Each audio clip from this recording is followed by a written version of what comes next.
In The Life of Pi, written by Jan Martel, the protagonist Pi is stranded on a lifeboat with 4 animals, all of which symbolize something else. Not only were these animals symbols, but anything else you could imagine in the novel is a possible symbol. The book begins with Pi Patel and his family in India in their zoo.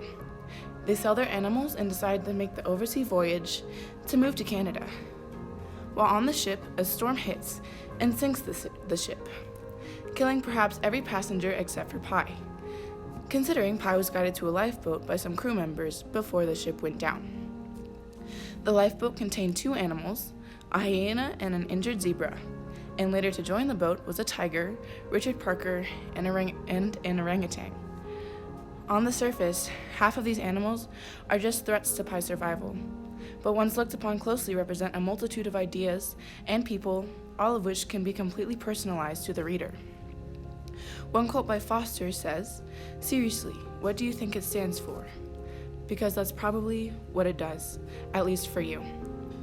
To many people, including the 2 men who visit Pi at the end of the book, believe the orangutan represents Pi's mother, while others believe she represents innocence, and others believe she represents all of the above. This idea is well put together in another quote by Foster stating, "Some symbols do have a relatively limited range of meanings, but in general, the symbol can't be reduced to standing for only one thing."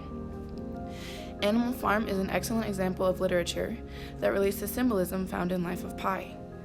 Both novels contain animals that represent an idea much greater than the animals they physically embody. Each animal represents a different class from the communist era, and the pigs especially, each personally represented an important political figure from the Communist Party. The only difference between the animals in the 2 novels, however, is the fact that the animals from Animal Farm are allegories rather than symbols, considering each pig bears uncanny resemblances to their human counterparts that removes any room for doubt or debate about who or what the animals symbolize. The animals in Life of Pi, however, were very animalistic. Their personified traits required explanation or analysis in most cases. An example of the animalistic traits being more prominent can be observed in this quote, "The animal in front of you must know where it stands, whether above you or below you. Until it knows its rank for certain, the animal lives a life of unbearable anarchy."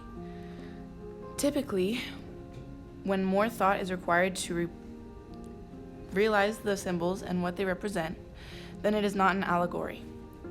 After reading Life of Pi, it can be safe to argue that there are possibly no allegories throughout the entire novel.